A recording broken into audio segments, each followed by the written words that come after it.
Hello আসসালামু আলাইকুম। বাজার থেকে দেখেন কই মাছ আর শিং মাছ নিয়ে এসেছে। এগুলোকে কিন্তু কেটে আনা হয়েছে। আমি এখন এগুলোকে জাস্ট একটু পানি দিয়ে ওয়াশ করে রেখে দিব। আর এটা আমার জন্য দেখেন মেজবানি থেকে উত্তরাতে এই যে চালের আটার রুটি এত পাতলা এত সুন্দর, সত্যি অনেক ভালো লেগেছে। আর কালাভুনা নিয়ে এসেছে, তো খুবই ভালো লেগেছে। যে আসলে আমি সব থেকে বেশি খুশি হয়েছি চালের আটার রুটি পেয়ে, যে ঢাকায় এরকম একটা সুন্দর ব্যবস্থা আছে। আর এটা হচ্ছে সকালবেলা মুরগি মাংস রান্না করব, তো পেঁয়াজ লবঙ্গ এলাচ দারচিনি ভেজে মাংসটাকে দিয়ে দিলাম। আর লবণও দিয়ে দিয়েছি এক চামচ আর এক চামচের অর্ধেক। আমার আসলে পরিমাণ অনুযায়ী লবণটা দিতে হবে। তারপরে হলুদের গুঁড়া আমি 2 চামচ দিলাম।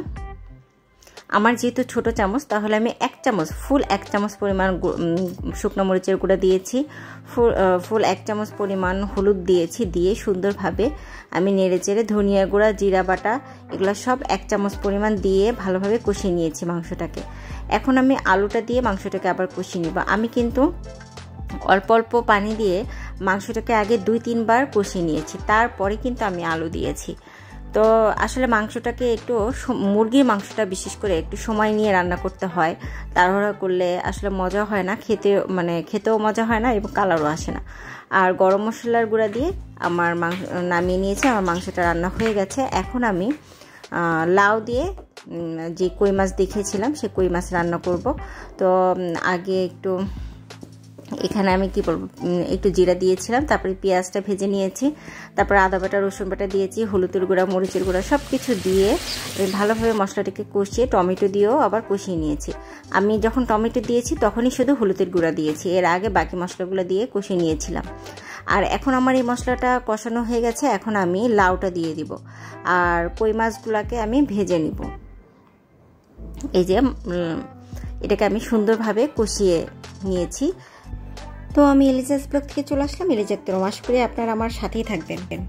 আর আমি এই যে ঝোলের পানি দিয়ে দিয়েছি। ঝোলটা যখন বলক হয়ে গেছে, লাউটা যখন সিদ্ধ হয়ে গেছে, তখন আমি কিন্তু এই ভাজা কই মাছগুলো দিয়ে দিলাম। দিয়ে যখন আরেকটু ভালোভাবে হয়ে যাবে, গরম মশলা কি বলে এটাকে, জিরা গুঁড়া দিয়ে নামিয়ে নিব। আর আমার সকালে রান্নাবান্না শেষ, 2টা ডিম সেদ্ধ দিলাম। আর এই যে আমার মাছ রান্নাও কমপ্লিট হয়ে গেছে, ডিম সেদ্ধ দিলাম। এটাই আজকের খাওয়া দাওয়া। আবরারের বাবা ডিম খেয়ে যাবে, ডিম তারপরে যে সবজি এগুলা খেয়ে মানে সবই আছে, এবার যেটা খাক। তো এই তো দেখতে দেখতে ভিডিওর একদম শেষ প্রান্তে চলে আসলাম। আমি রান্নাবান্না সব শেষ করে এখন আর ফাইনালি আমার কোনো টেনশন নেই। সকালের দিকে রান্না হয়ে গেলে না আর কোনো টেনশন থাকে না। দেখেন কত সুন্দর পাখি ডাকছে, আপনাদের একটু দেখাই।